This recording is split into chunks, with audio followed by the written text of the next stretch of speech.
Buenas tardes. Eh, Quisiera saber si se me escucha.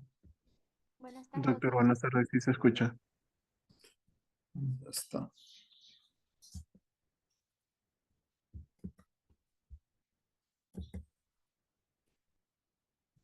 ¿Me confirman si se ve mi pantalla? sí, doctor.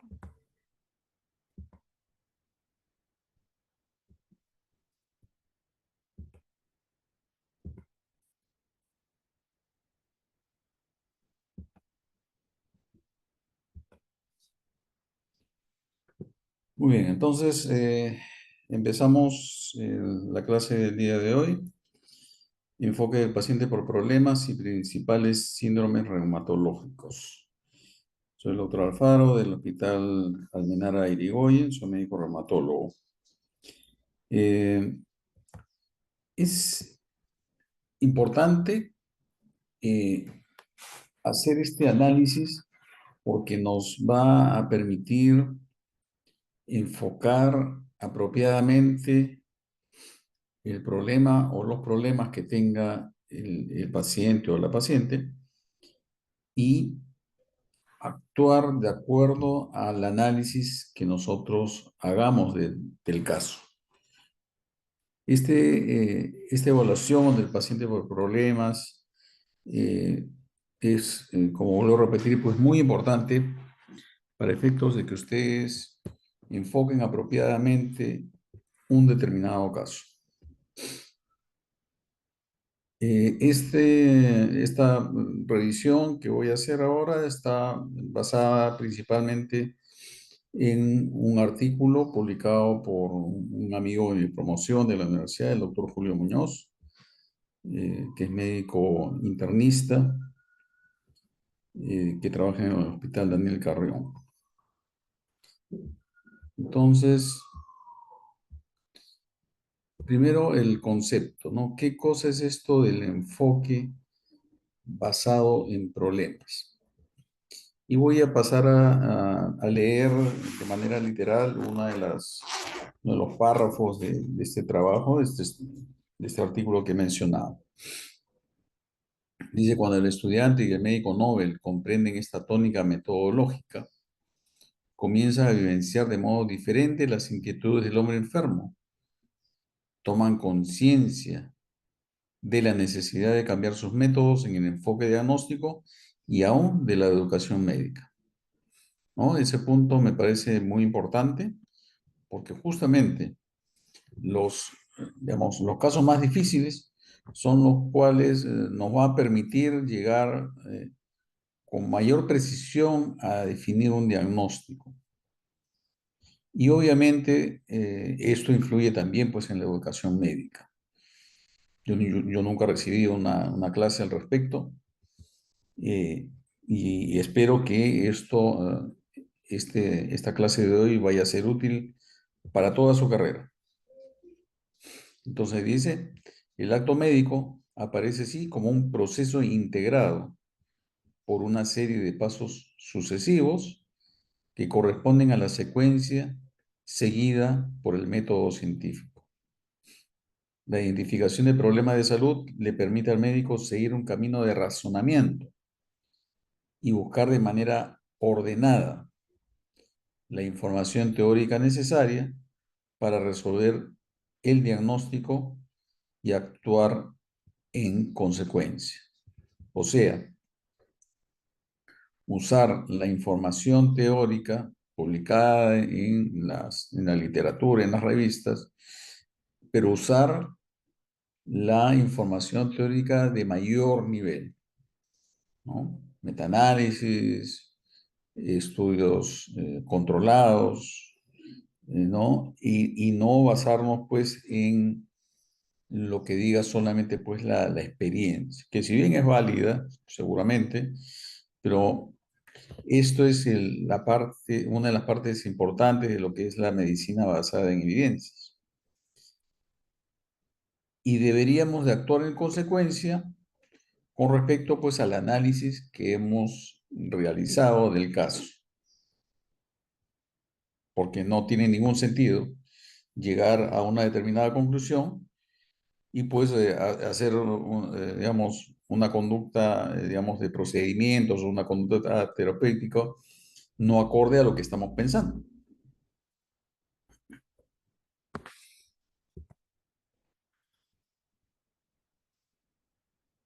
Entonces, ¿cómo podemos clasificar a estos problemas? Los problemas pueden ser síntomas, como por ejemplo dolor abdominal, signos, como ictericia de escleras, un síndrome, por ejemplo, insuficiencia cardíaca, exámenes auxiliares anormales, por ejemplo, de laboratorio, exámenes de imágenes, como por ejemplo una velocidad de cementación elevada o un nódulo pulmonar, enfermedades como diabetes mellitus, por ejemplo, y otros como por ejemplo problemas sociales, problemas psicológicos e incluso una historia clínica incompleta puede ser, a la final es un problema, porque obviamente si no tenemos la información suficiente para poder hacer un análisis, pues obviamente no vamos a poder llegar a una conclusión correcta.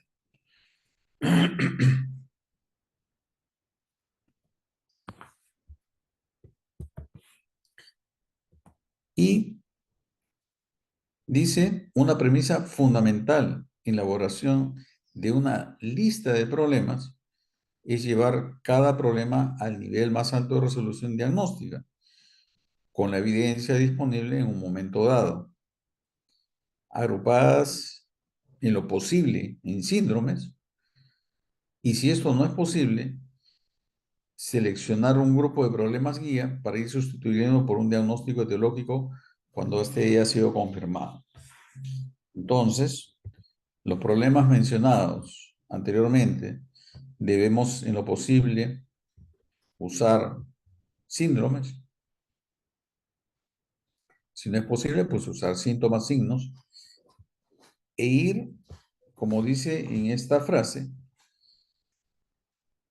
seleccionar un grupo de problemas guías. Si un paciente tiene, por ejemplo, 7, 8 problemas, usar 2 o 3 y después ir explicando digamos, el caso, y ese caso nos debería explicar todos los problemas que tiene el paciente, o por lo menos la mayoría.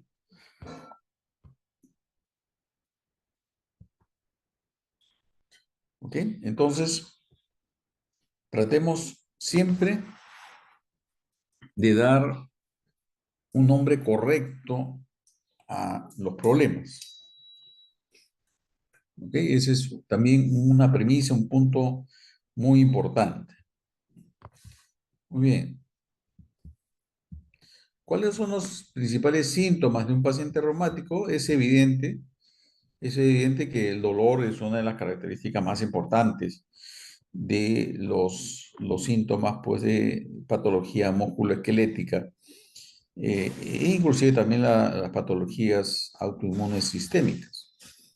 Entonces, evaluación del dolor es pues súper importante y es fundamental definir claramente qué cosa es agudo, qué cosa es crónico, el patrón de dolor, si este es mecánico o es inflamatorio, o si este dolor es localizado o es generalizado.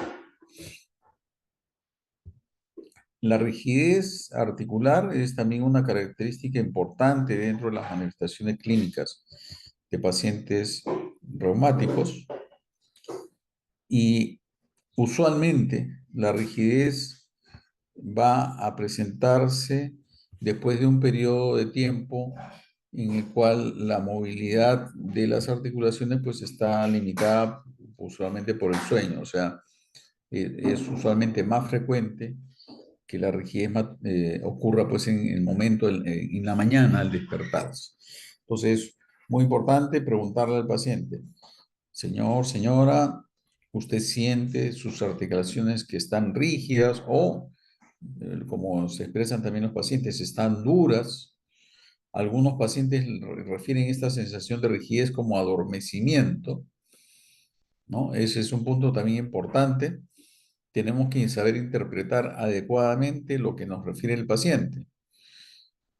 Para algunos pacientes, el término adormecimiento se referirá a las parestesias, otro se referirá a disestesias, otro paciente referirá que el adormecimiento se refiere a la rigidez matutina, ¿no? A rigidez articular, ¿no? O otros refieren a sensación de hinchazón articular, ¿no? Entonces, es importante también saber interpretar qué es lo que nos dice el paciente, ¿no? Si el paciente, por ejemplo, le dice, doctor, tengo dolor en la cadera, uno como médico diría, pues bueno, le está doliendo la articulación coxofemoral. Pero usualmente los pacientes refieren a la cadera a la zona más bien lumbar. Entonces, esos aspectos también debemos de considerarlos. Muy bien, entonces, los pacientes reumáticos, obviamente, uno de los síntomas más importantes y principales es dolor, que podemos definir si es agudo o es crónico. Dolor crónico usualmente es de una duración de más de 3 meses. Mecánico o inflamatorio, la diferencia fundamental está en cuanto a si el dolor empeora o no con la actividad física. Si el dolor empeora con la actividad física, estaremos hablando de un mecánico. Y si el dolor en el tipo inflamatorio no se modifica eh, con el reposo y puede mejorar inclusive con la actividad física. Muy bien. El tiempo de rigidez matutina es también importante porque nos va a ayudar a diferenciar de una patología inflamatoria de una patología mecánica o no inflamatoria. Entonces, para efectos de tiempo, 30 minutos o más de rigidez matutina, ya sea si hablamos del esqueleto axial o de articulaciones periféricas, 30 minutos o más está orientándonos a un dolor de tipo, a una patología inflamatoria. Y si esa rigidez es de menos de 30 minutos, estaríamos pensando pues en una patología degenerativa. La tumefacción o el edema también puede ser localizado o generalizado. Las deformidades ya son las consecuencias de las lesiones articulares y estas deformidades pueden ser articulares o extraarticulares. Por ejemplo, un ejemplo de deformidad extraarticular es cuando hay una tumefacción de la bursa olecraniana, ¿no? O la presencia de un quiste sinovial a nivel del dorso de la muñeca, en lo que se refiere al ganglión. Y las deformidades articulares, pues, expresados en alteraciones del alineamiento, como por ejemplo en la artritis reumatoide, cuando hay la desviación cubital de manos. La debilidad es también una de las características que se presentan en pacientes reumáticos y hay que definir si esta debilidad es proximal o es distal. La fatiga o cansancio, si es permanente o es intermitente. Limitación de movimiento. Las manifestaciones cutáneas son parte importante de patologías reumáticas autoinmunes sistémicas y dentro de ellas, ¿no? Eritemas y la fotosensibilidad que implica la aparición de lesiones cutáneas por periodos cortos de exposición a radiación solar. Los síntomas inespecíficos son también una característica muy importante de las enfermedades autoinmunes sistémicas. fiebre, baja de peso, hiporexia, artralgias, mialgias, son manifestaciones frecuentes de enfermedades autoinmunes sistémicas. El lupus, vasculitis sistémicas, inclusive hasta la misma artritis reumatoide, si bien en menor grado puede producir fiebre, pero también puede presentar este tipo de manifestaciones. Síndrome de Sjögren también es otro ejemplo de manifestaciones inespecíficas o manifestaciones generales, como queramos llamarlo, en este tipo de pacientes. Muy bien. Entonces hay una serie de manifestaciones clínicas que pueden presentar los pacientes. Sin duda la cabeza del dolor, pero también siempre preguntar por rigidez articular, sobre todo matutina, y cuánto tiempo tienen esta sensación. Entonces le preguntan al paciente, en la mañana siente que sus articulaciones están duras, que tiene dificultad para mover las articulaciones. Si le dice sí, le dice cuánto tiempo después de que usted se despierta, ya usted se siente mejor y ya puede movilizar mejor las articulaciones. Entonces ese es el tiempo en el que van a considerar para efectos de la rigidez matutina. ¿Ok? La lumbalgia es un síntoma extremadamente frecuente. De hecho, se dice que el 100% de personas vamos a sentir dolor lumbar en algún momento de nuestra vida. Entonces, es importante reconocer, ¿no?, y definir y clasificar apropiadamente esta manifestación clínica para poder dar un enfoque terapéutico apropiado. Lo primero que tenemos que hacer es definir cuánto tiempo tiene el dolor lumbar. ¿Ok? Para poder decir, ¿es agudo, es subagudo o es crónico? ¿No? Habíamos mencionado en el slide anterior que dolor crónico se define por un tiempo de dolor mayor de 12 semanas. Entonces, esto también va incluido en esta definición, ¿no? O sea, dolor lumbar mayor de 12 semanas. Y agudo es menor o igual a 6 semanas. Hay que tener presente que las definiciones de agudo o crónico van a depender de cada patología. O sea, no siempre una manifestación clínica aguda va a ser de 6 semanas, ¿no?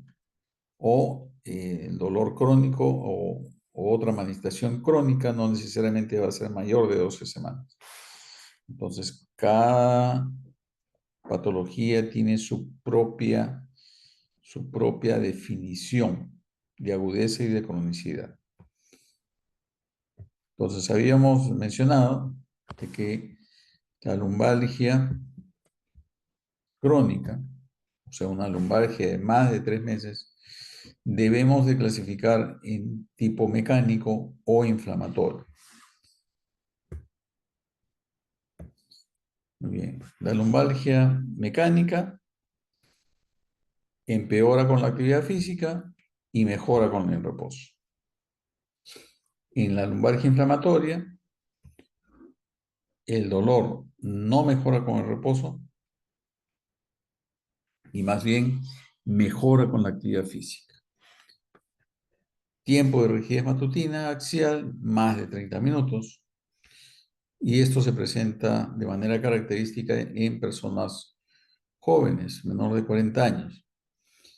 Y adicionalmente, una manifestación importante que es el dolor nocturno, referido como la presencia o la aparición de dolor en la zona lumbar a partir de las 2 de la mañana. o sea, la segunda mitad del sueño.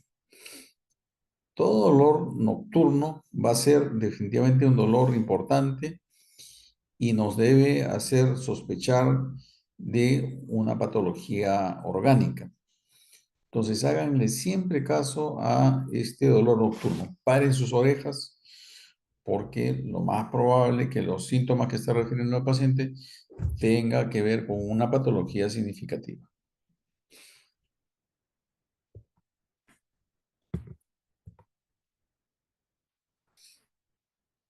Otra cosa más, no debemos de poner nombres y catalogar un determinado problema de manera inapropiada.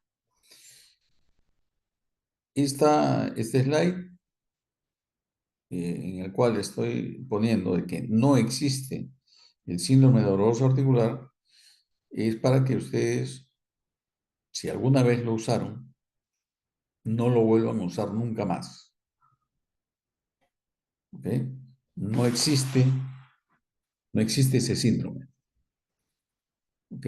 Las personas que tienen una patología articular de tipo inflamatorio, por ejemplo, debemos de clasificarlo por el número de articulaciones y por el tiempo de enfermedad.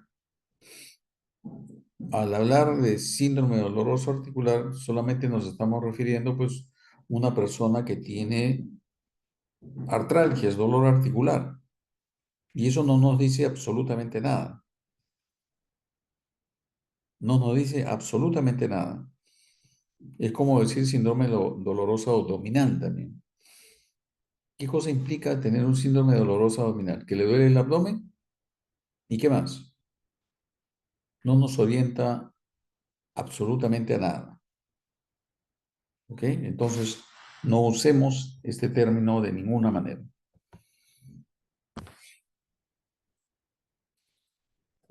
Como ya todos saben, las características de un proceso inflamatorio es calor, o sea, aumento de temperatura, tumor, o sea, aumento de volumen, rubor, o sea, eritema, y dolor, ¿no? Entonces, en un proceso inflamatorio como una artritis, pueden haber varias de estas características. Hay que tener presente que el eritema, el rubor, está presente fundamentalmente en dos tipos de entidades cuando hay compromiso articular. Uno es la artritis por microcristales, en especial la gota, y el otro es la artritis séptica. Entonces, todo paciente que tenga características inflamatorias y que incluyan eritema de la zona afectada, debemos de descartar artritis séptica hasta que demostremos lo contrario. ¿Ok? Entonces, porque son dos entidades fundamentalmente, como digo, que nos da eritema articular. Artritis por microcristales, como la gota, por ejemplo, y artritis séptica.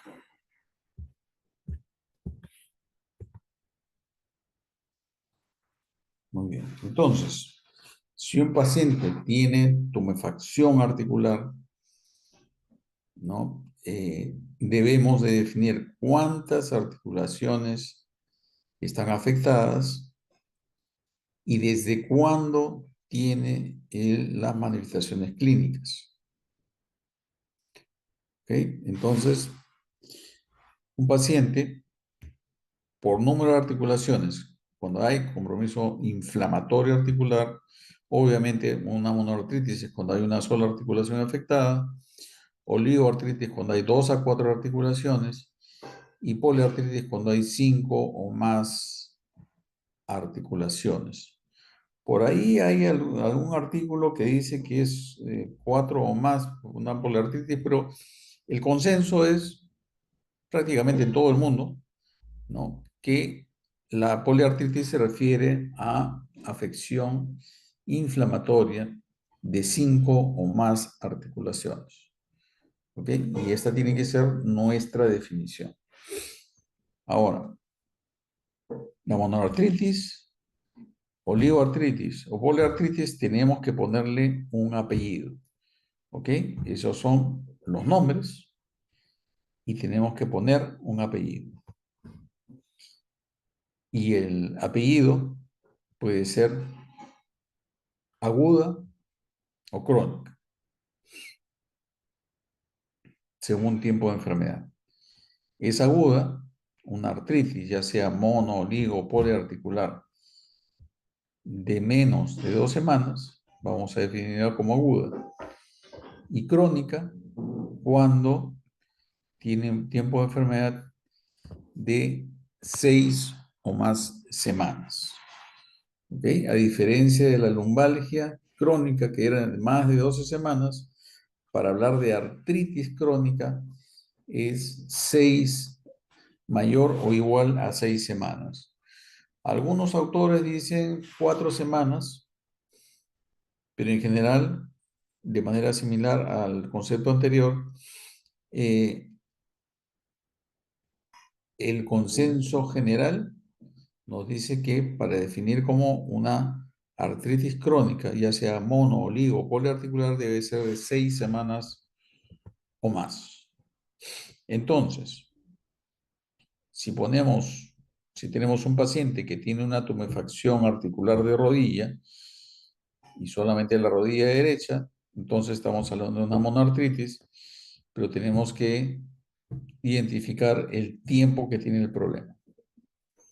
¿Ok? Entonces, nombres y apellidos. Monoartritis aguda, monoartritis crónica, oligoartritis aguda, oligoartritis crónica, poliartritis aguda y poliartritis crónica. ¿Ok? Poner nombres y apellidos. ¿Cuáles son las causas más frecuentes de una monoartritis aguda? Estas tres. Artritis séptica, artritis por microcristales y artritis reactiva. Siempre sospechar artritis séptica en personas que tienen algún estado de inmunodeficiencia, ya sea por enfermedad o por medicamentos. Y la artritis por microcristales es una de las manifestaciones también más frecuentes de una monoartritis aguda. La artritis reactiva es una tercera opción, especialmente para personas jóvenes y sobre todo varones.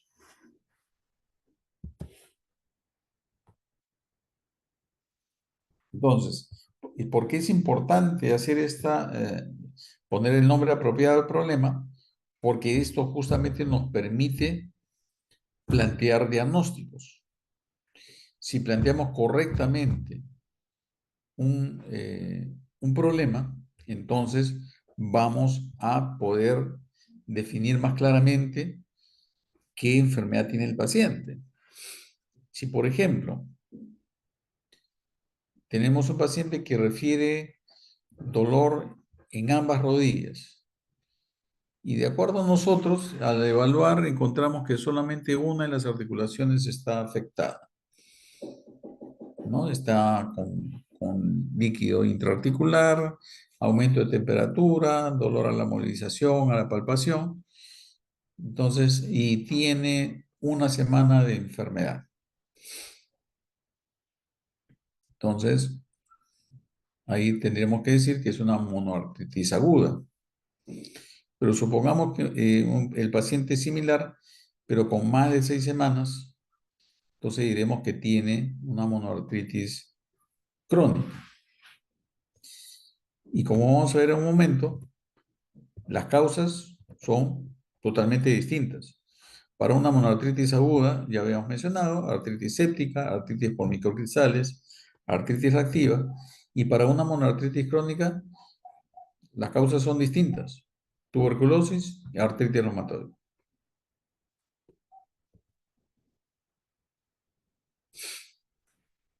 Causas de poliartritis aguda. Una de las más frecuentes, artritis reactiva viral. Diferentes virus pueden condicionar este tipo de problemas. Por ejemplo, una artritis reactiva viral, artritis gonocócica, endocarditis bacteriana, fiebre reumática.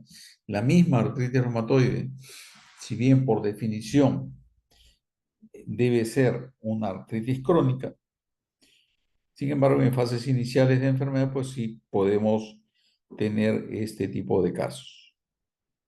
El lupus eritematoso sistémico también nos puede dar una poliartritis aguda, entre otras enfermedades.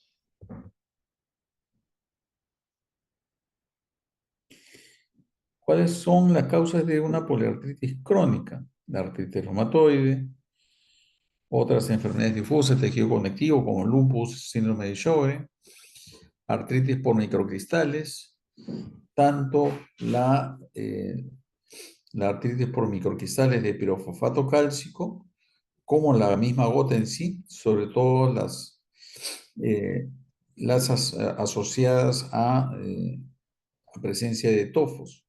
O sea, las gotas tofáceas crónicas pueden tener con más frecuencia, ¿no?, compromiso poliarticular crónico. Y la artritis psoriásica de la misma manera, ¿no? Puede producir también poliartritis crónica. Pero la artritis psoriásica puede tener otras formas también de presentación. Entonces, como ustedes ven, es fundamental poder diferenciar y poner el nombre correcto al problema, porque las causas, ¿no?, relacionadas a ese problema son distintas.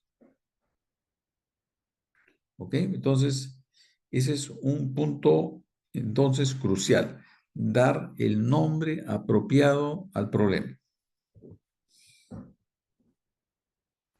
El síndrome de pulmón-riñón es una manifestación clínica importante de enfermedades autoinmunes sistémicas, especialmente el lupus eritematoso sistémico y vasculitis sistémicas asociadas a ANCA, en especial polangitis microscópica, ¿no? Y la granulomatosis con polangeitis.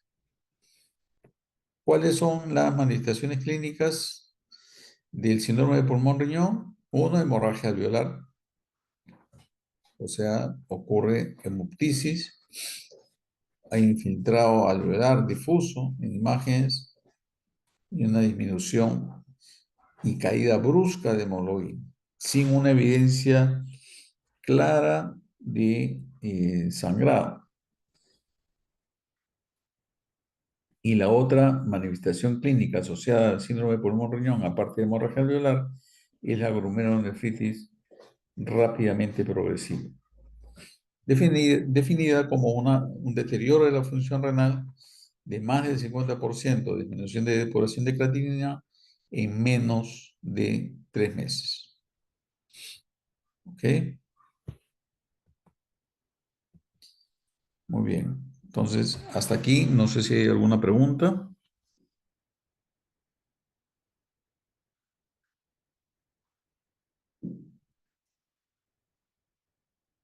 ¿No? Ok, entonces vamos a ir a unos ejemplos. Entonces, primero, agrupar los problemas en lo posible por síndrome, si no es posible, síntomas, signos, pruebas de laboratorio, escoger, si es que tenemos varios problemas, los problemas que a nosotros nos parezcan más importantes para poder hacer un análisis, una disquisición, tomar dos o tres de los problemas y empezar a buscar qué es lo que nos va explicando o cuáles son las posibilidades, digamos, diagnósticas de un determinado problema.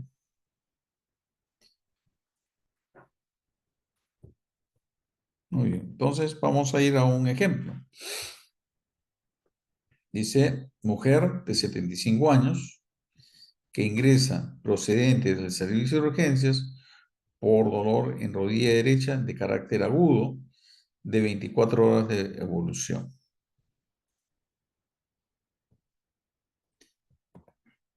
Antecedentes personales de esta paciente: ama de casa, reside en el campo, viuda de hace 2 años, tiene 3 hijos.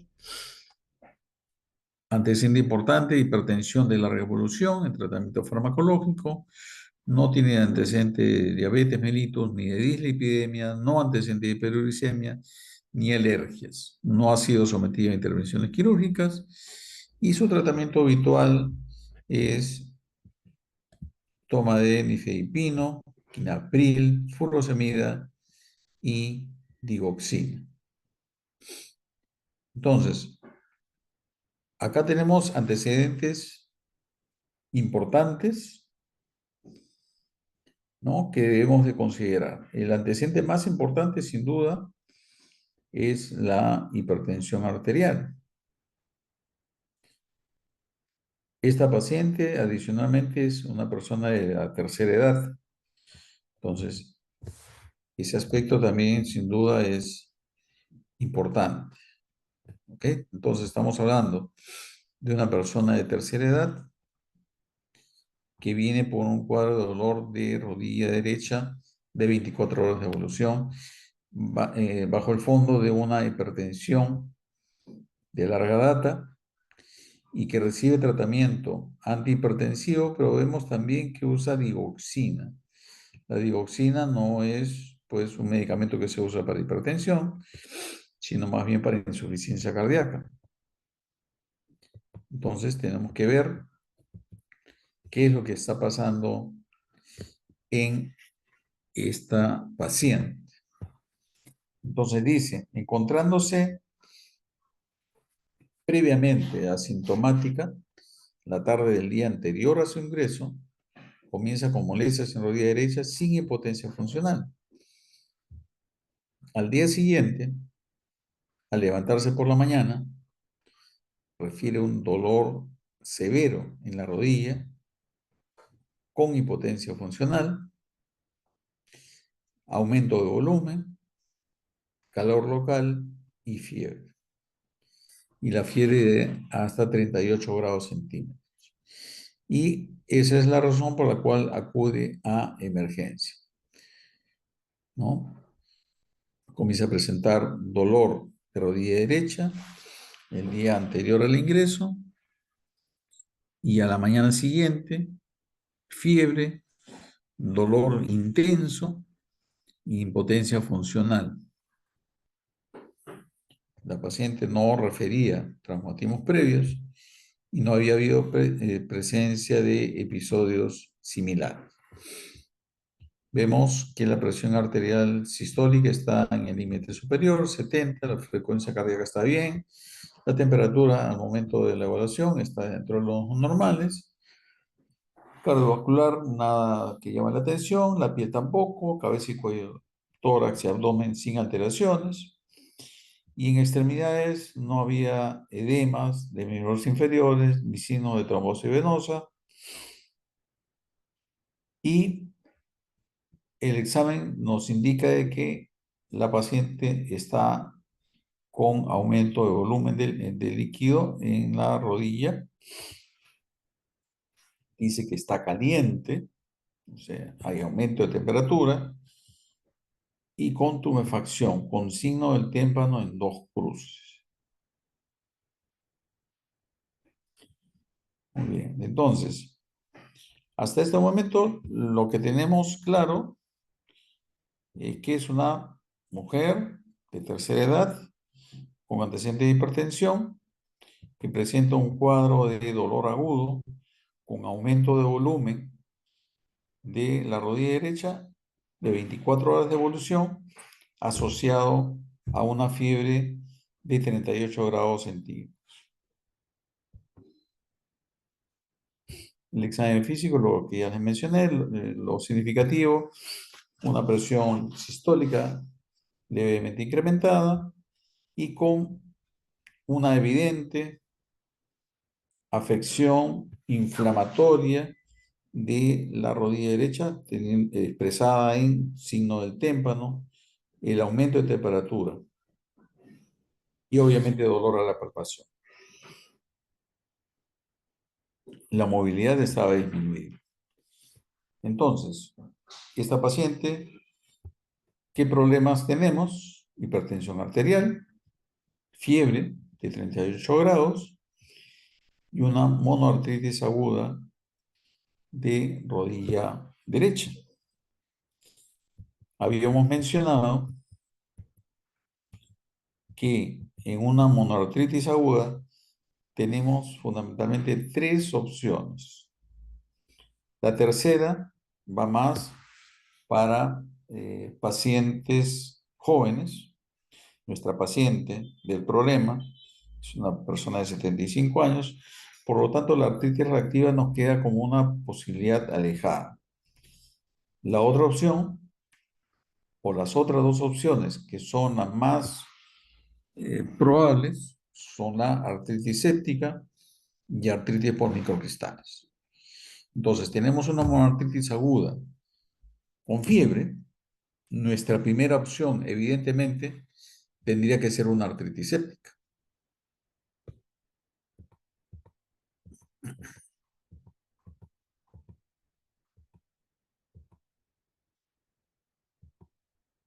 Entonces, teniendo en cuenta que nuestras dos opciones son, y de hecho a la cabeza, artritis séptica, y la otra opción es artritis por microcristales, hay que tener presente, hay que tener presente que los pacientes adultos mayores pueden no hacer fiebre a pesar de tener un proceso infeccioso, y adicionalmente hay que tener presente que los pacientes que hacen cuadros de artritis por microcristales, especialmente los pacientes con gota, pueden hacer fiebres de bajo grado. ¿Okay? Entonces, teniendo en cuenta que nuestras opciones son artritis séptica y artritis por microcristales, tenemos que actuar en consecuencia. ¿Qué debemos de hacer? Si estamos sospechando de una artritis séptica, pues pedir un hemograma, pedir hemocultivo, realizar artrocentesis de la rodilla para hacer recuento celular, bioquímica, estudio de cristales y cultivo, evidentemente, de líquido sinovial. La radiografía de rodillas es importante de todas maneras para tener un basal, ¿no? Porque usualmente pues no esperaremos ningún tipo de lesión con tan poco tiempo de evolución. Los reactantes de fase aguda están dentro de valores normal, perdón, la velocidad de cementación en proteína C reactiva deben ser parte también de la evaluación del plan de este paciente, justamente porque si sospechamos de artritis séptica, esperamos que estos reactantes estén elevados. Muy bien, entonces se le toma los exámenes y se reciben los resultados. Primero, en el hemograma, llama la atención que hay una leucocitosis con valores de hemoglobina y hematócrito dentro de lo normal. La glucosa en sangre está en 111 miligramos por decilitro, está en el límite superior normal. La función renal no está muy bien, tiene una creatinina de 1,4 y la proteína C reactiva está ligeramente aumentada. El punto de corte usual es 5 miligramos por litro y la paciente tiene pues 11,2. Sodio y potasio normales. Entonces, en este caso tenemos pues una paciente con antecedente de hipertensión que tiene un cuadro febril de hasta 38 grados centígrados con un cuadro de una tumefacción articular de 24 horas de evolución, por lo tanto catalogada como una monoartritis aguda, Y en las pruebas de laboratorio vemos que hay leucocitosis, PCR elevada y retención nitrogenada. Ok, entonces la leucocitosis nos está orientando hacia un cuadro infeccioso y la PCR elevada también de la misma manera. Este hallazgo de creatinina elevada nos debe obligar también, de hecho, a hacer una evaluación de la función renal un poco más específica, ayudándonos pues de el nefrólogo. Muy bien. ¿Qué otras pruebas se le hicieron a esta paciente? Se le hizo artrocentesis y se encontró 82 miligramos por decilitro, ¿no? Acordemos que estaba en 111 a nivel sanguíneo y el recuento celular en el líquido sinovial está en 58.000 células y el microscopio de luz polarizada y el microscopio electrónico no se observaba presencia de cristales.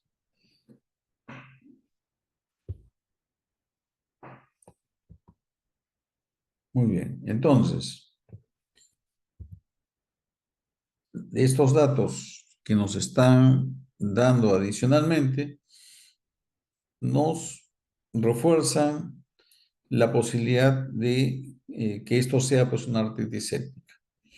El recuento celular es alto, ¿no? Recordemos que en cuanto al recuento del líquido sinovial, usualmente los leucocitos están más de 50.000, pero hay que tener presente de que hay patologías no infecciosas, como la gota, por ejemplo, inclusive también la artritis psoriásica, en el cual el recuento celular no es tan alto. O sea, pudiera también haber la posibilidad de que esto sea todavía una artritis por microcristales, ¿no?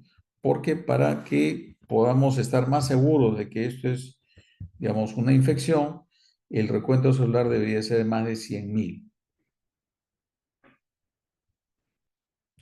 La ausencia de identificación de cristales en el microscopio de luz polarizada nos aleja la posibilidad, de hecho, pues, de una artritis por cristales. Sin embargo, no nos descarta completamente esa opción.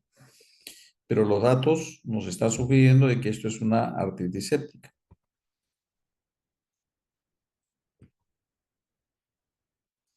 Entonces, teniendo en cuenta de que tenemos un recuento celular alto, teniendo en cuenta de que la presencia no se encontró hallazgo de cristales, entonces nuestra primera presunción es una artritis séptica de rodilla derecha asociada a una retención nitrogenada y bueno, como tercer aspecto, pues lo de la hipertensión.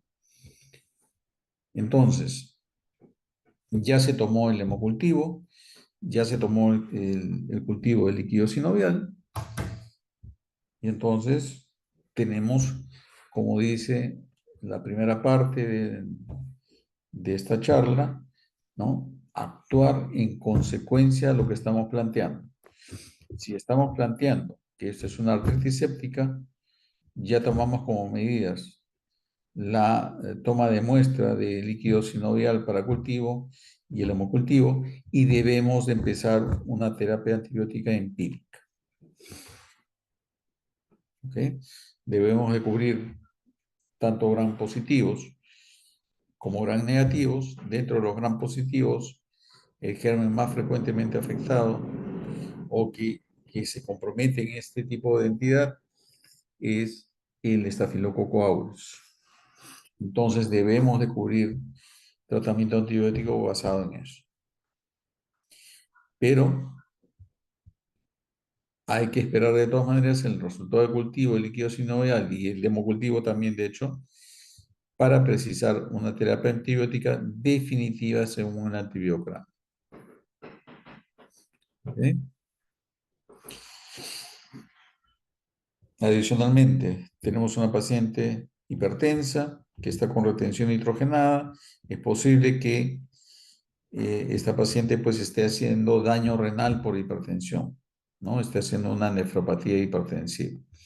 Entonces, debemos hacer una depuración de creatinina y adicionalmente una ecografía renal. Entonces, el resultado de la artrocentesis mostró, ¿no?, que justamente se aisló un estafilococo aureus meticilino sensible y nuevamente pues se hace estudio del líquido sinovial incluyendo microscopía electrónica y se descarta definitivamente presencia de cristales. Entonces, al tener el cultivo ya positivo, el diagnóstico está ya totalmente confirmado. Entonces, el diagnóstico final, por lo tanto, de esta paciente es una artritis séptica de rodilla derecha por estafilococo aureus.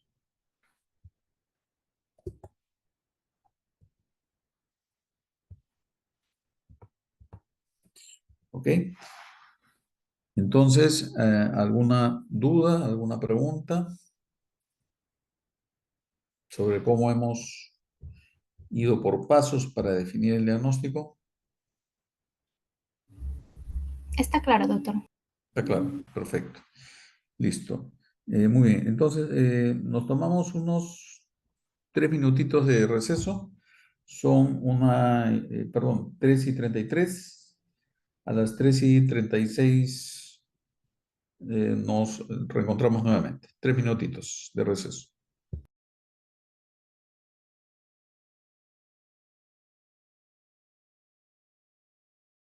Doctor, buenas tardes. Voy a ir enviando el link de asistencia.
Muy bien, entonces continuamos con la clase. Entonces, la idea de esta evaluación por problemas implica también tener presente que debemos de plantear diagnósticos diferenciales. Si bien podemos plantear un solo diagnóstico, eso no es muy apropiado porque hay casos en los cuales aparentemente tenemos un diagnóstico claro y a las finales resulta que es otro el diagnóstico. Entonces, Primero, plantear apropiadamente los problemas, darles el nombre correcto a los problemas, nombres y apellidos, y luego hacer el plan de trabajo respectivo. Muy bien, entonces vamos al siguiente caso.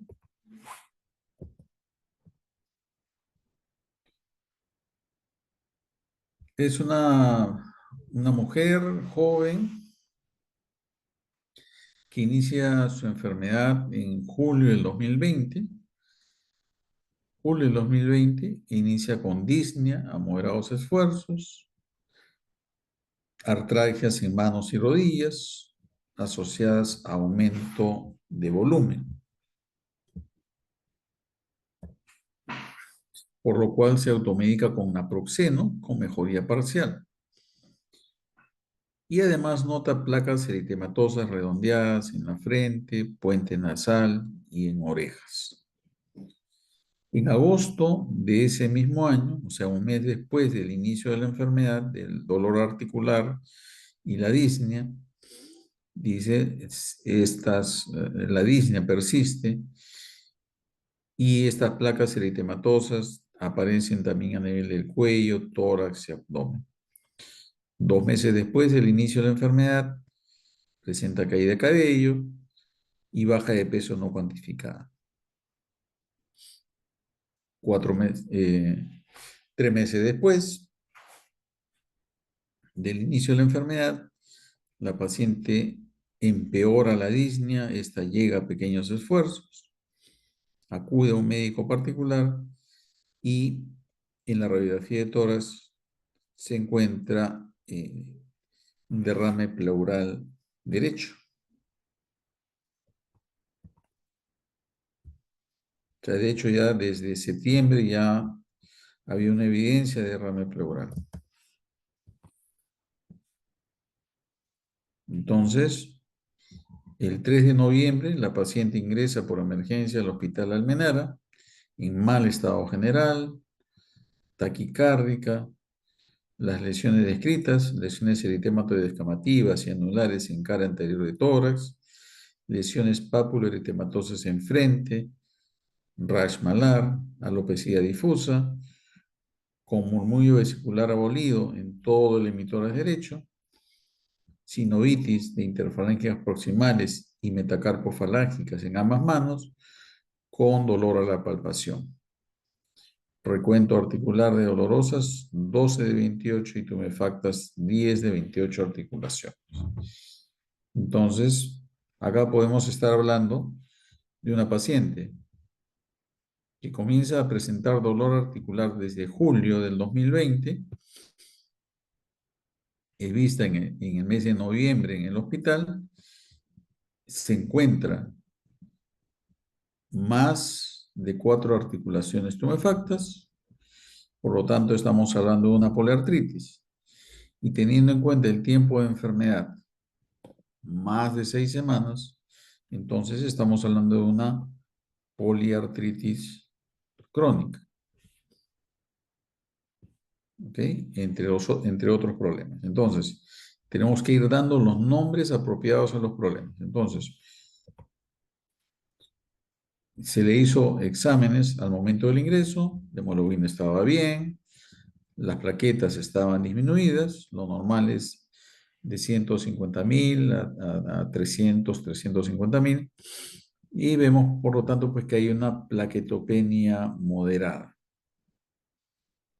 Los leucocitos totales están normales, los linfocitos totales absolutos están normales, la proteína C reactiva está incrementada, función renal normal, deshidrogenasa láctica normal, fosfatasa alcalina incrementada, el valor es normal de más de hasta 120, gamma glutamina también incrementada, lo normal está alrededor de 60, tiene un poco más del doble, la TGO normal en 41, pero la TGP normal o normal está 50, ligeramente elevada. Albúmina normal, se pide BK en esputos, los cuales son negativos, y la tomografía nos muestra lo que ya se había visto en el examen físico, pues no, de que había abolición del murmullo vesicular en todo el emisoras derecho, y la tomografía nos muestra pues que hay un derrame pleural derecho masivo. Entonces, ya hemos visto, hay un dolor poliarticular de 4 meses de evolución, con tumefacción articular, por lo tanto, ya hemos mencionado, hay una poliartritis crónica. Habíamos visto también que había un eritema facial y a nivel de tórax, placas eritemo-descamativas y algunas lesiones de tipo anular, como estas de acá, alopecia difusa. Hay una disnea progresiva que empezó en el mes de julio, pero progresó a pequeños esfuerzos hacia el mes de octubre. Y esto secundario pues a un derrame pleural masivo. Taquicardia, plaquetopenia moderada y tenía un PCR elevado. Entonces vemos que hay varios problemas que presenta la paciente y que tenemos que ir agrupándolos. Entonces, ya hemos mencionado, tenemos como un cuadro, uno de los problemas, una poliartritis crónica, caracterizado por dolor poliarticular mayor de 6 semanas y artritis de más de 4 articulaciones. O sea, tenía 10 articulaciones tumefactas y por lo tanto es una poliartritis. Presenta esta paciente rash malar con eritema facial inflamatorio que respeta surco nasogeniano, tenía placas eritematoidescamativas, pero también tenía placas de tipo anular, como fueron mencionadas, alopecia, derrame pleural derecho masivo, plaquetopenia moderada y PCR elevado. ¿Ok? Entonces, ¿qué cosa debemos de hacer cuando hay ya varios problemas? Debemos de tomar alguno de ellos que nos parezca el más importante. Alguno podrá decir, bueno, la poliartritis crónica es mi primera opción y con eso voy evaluando otras opciones, otras posibilidades y voy explicando los otros problemas, o puedo hacer una combinación, ¿no? Y puedo tomar 2 o 3 de estas opciones. Entonces, escogemos 2 o 3 problemas principales. Sin duda, la poliartritis crónica es un aspecto importante. Rash malar, el derrame pleural, sin duda también es un aspecto importante. La plaquetopenia también es un aspecto importante. Entonces, podemos empezar, por ejemplo, con derrame pleural, podemos empezar con poliartritis, planteando qué opciones diagnósticas nos pueden, digamos, explicar, ¿no? O cuáles son las causas de poliartritis crónica, cuáles son las causas de derrame pleural masivo unilateral. Entonces, por ejemplo, si empezamos con poliartritis crónica, ¿qué causas tenemos? ¿Cuáles son las más frecuentes? Artritis por microcristales, tanto gotatofasia crónica, como la artritis por microcristales de pirofosfato. La artritis psoriásica nos puede dar poliartritis crónica. Artritis reumatoide, la misma, evidentemente. Lupus, síndrome de Sjögren y algunas neoplasias, sobre todo los linfomas. Podemos plantear otras opciones también diagnósticas o como causa de poliartritis crónica, definitivamente que sí. Por ejemplo, artritis, hay algunas artritis virales, sobre todo parvovirus B19 que nos pueden dar también una poliartritis crónica. Entonces, vamos viendo que hay varias opciones de poliartritis, de causas de poliartritis crónica y tenemos que ir viendo qué otras manifestaciones dentro de estas causas que hemos evaluado que nos pueden producir el resto de síntomas. Entonces, el siguiente problema sería la serositis pleural.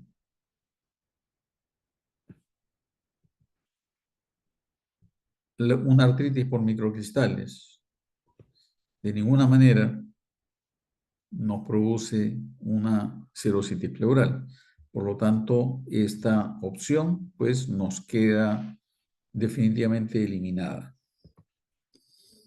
La artritis reumatoide, lupus, Sjögren y neoplasias nos pueden dar poliartritis y serositis.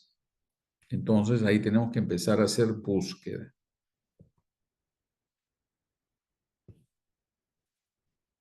Entonces, por ejemplo, buscamos Sjögren síndrome, síndrome de Sjögren y efusión pleural. A mí me gusta hacer búsqueda con el PubMed, pero hay otras opciones también, de hecho.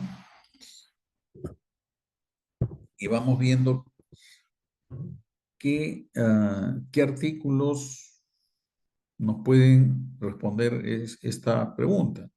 Entonces, por ejemplo, acá hay un artículo de un caso clínico de un paciente que tenía un pulmón encogido, función pleural, como una manifestación inicial de un Sjögren primario. Entonces, ¿hay casos descritos de función pleural? Sí. Otro caso también y así. Entonces, ¿están descritos casos en el Sjögren con serositis? Sí. Entonces, ¿podemos plantearlo como una opción? Definitivamente que sí. Y buscamos también el linfoma. El linfoma también puede presentarse como efusión pleural si hay varios artículos que muestran, ¿no?, que la efusión pleural puede ser parte de el cuadro clínico de un paciente con linfoma. Entonces, seguimos haciendo la búsqueda y seguimos preguntándonos, ¿qué paciente que de esas causas iniciales que hemos visto de una poliartritis crónica y que tienen serositis pleural, además pueden hacer plaquetopenia? Entonces, de estas opciones, ¿cuáles nos pueden explicar plaquetopenia y cuáles no? Entonces, hacemos búsqueda. ¿La artritis reumatoide se asocia a plaquetopenia? La respuesta es no. Entonces, estas otras opciones, el lupus, evidentemente que sí, nos puede dar este tipo de manifestaciones, pero el síndrome de Sjögren y las neoplasias puede ser. Entonces buscamos nuevamente en la literatura y vemos que, por ejemplo, si hay reporte de casos de trombocitopenia en pacientes que tienen Sjögren primario. Por acá también, trombocitopenia en síndrome de Sjögren. Y por lo tanto, podemos decir de que sí es posible. Y la otra parte iba con respecto ya ahora el compromiso cutáneo. Entonces, primero, por la artritis crónica, causas. Tenemos una lista de 8 o 10 causas que nos expliquen serositis pleural, se nos acorta a 4. Plaquetopenia, se nos acorta a 3. Y que adicionalmente presente rash, ¿no? El rash mencionado, no solamente rash malar, sino también ese rash psoriasiforme, ¿no? Que podemos verlo, ¿no? Y como ya sabemos, el compromiso cutáneo es un aspecto importante en el lupus y en las neoplasias ¿el linfoma nos podrá producir también rash? Y nuevamente hacemos nuestra búsqueda y vemos que sí, el rash malar se puede presentar en pacientes que tienen linfoma de células T. Ya si bien no es una serie de casos, son reportes, pero está descrito, ¿no? Se está presente. Y podemos asumir de que también puede haber rash. Y de hecho que lo hay, ¿no? Pacientes con linfoma también pueden tener compromiso cutáneo agudo, similar al lupus cutáneo agudo, pero también el rash de aspecto psoriasiforme, que correspondería a un lupus cutáneo agudo, también se ha descrito como forma de presentación paraneoplásica en linfoma no Hodgkin. ¿Ok? Entonces, podemos decir de que el lupus y el linfoma nos explican todas estas manifestaciones que hemos visto. Ahora, hay que empezar a ver si hay alguna otra manifestación que pueda ser explicada también por el linfoma. Por ejemplo, alopecia puede ser una manifestación clínica que también se presente en el linfoma u otras manifestaciones que comiencen a aparecer. Entonces,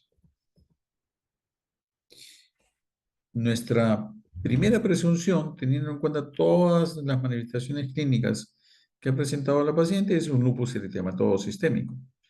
Sin embargo, como diagnóstico diferencial, el linfoma nos explica también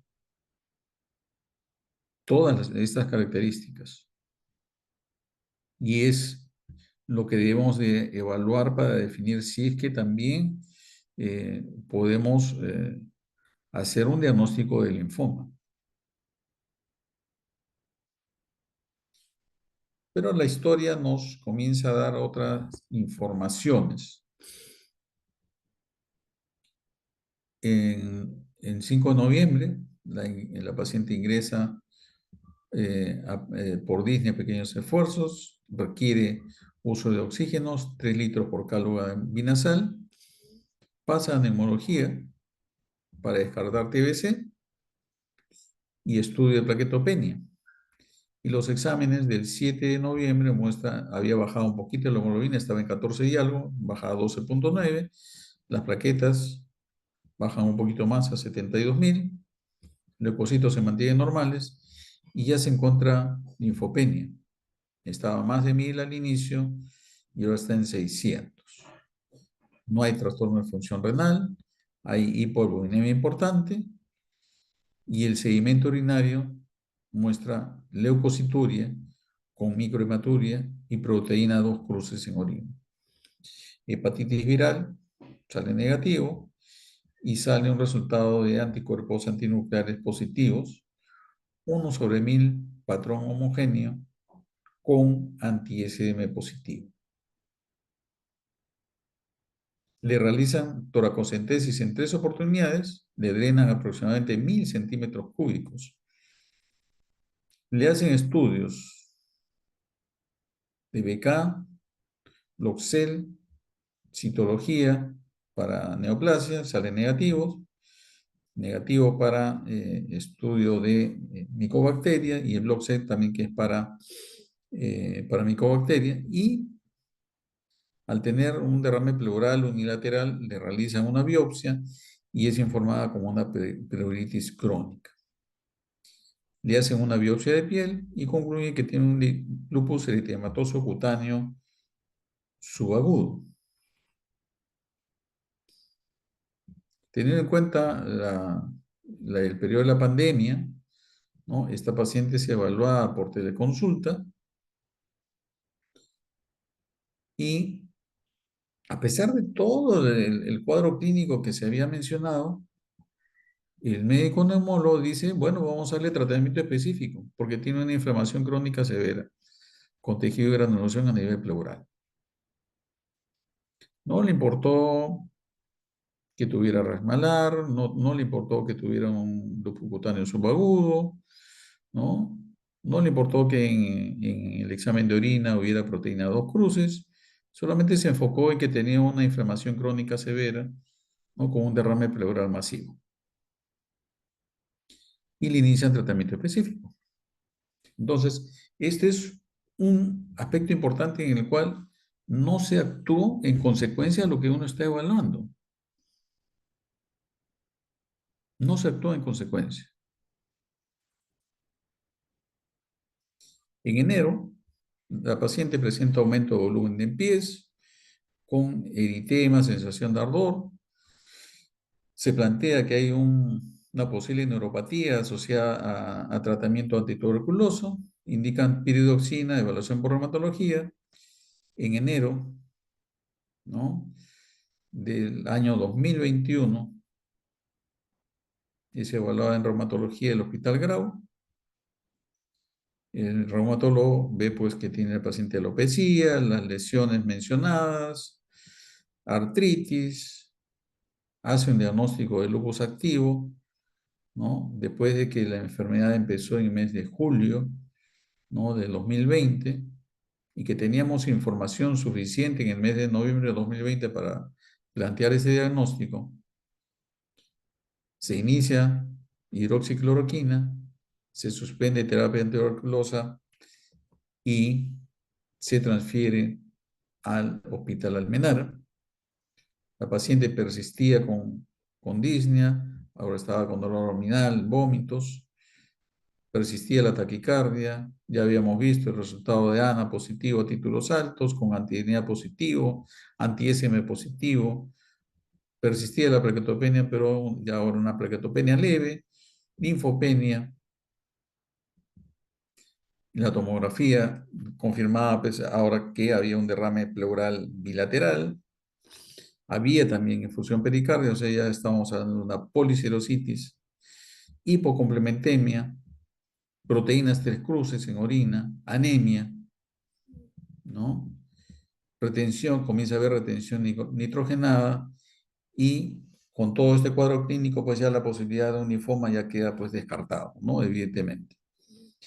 Y se inicia por enfermedad activa, pulso de metilprednisolona, 750 miligramos día, por 3 días, y a fines de enero pasa a nuestro servicio para su manejo respectivo. Se le hace una biopsia renal, teniendo en cuenta que había 3 cruces de proteínas, ¿no? Había un sedimento activo, había retención nitrogenada y se encuentra pues una nefritis lúpica de clase 3. Y la paciente inicia tratamiento aparte de la metilprednisolona, recibe prednisona a dosis altas por la severidad de las manifestaciones clínicas, inicia tratamiento también con micofenolato con un buen resultado. Muy bien, entonces, este es un ejemplo bastante claro de cómo debemos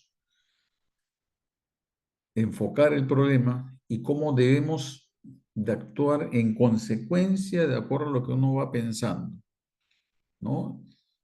Y esta es una muestra de cómo en este caso no se actuó en consecuencia inicialmente, ¿ok? Y la enfermedad fue progresando, ¿no? Entonces, ese es uno de los aspectos más importantes, ¿no? Entonces,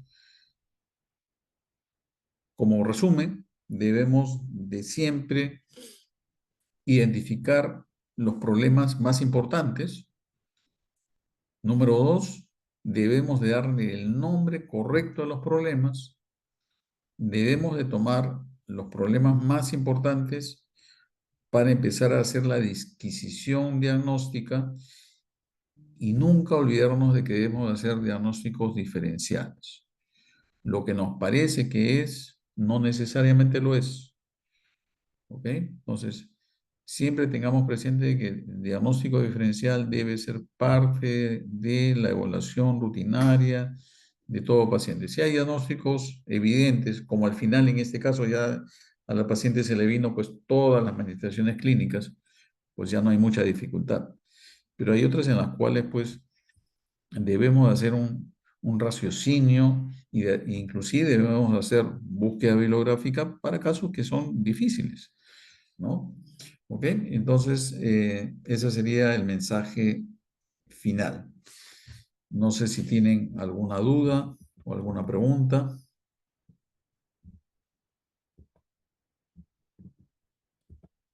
Todo claro, doctor.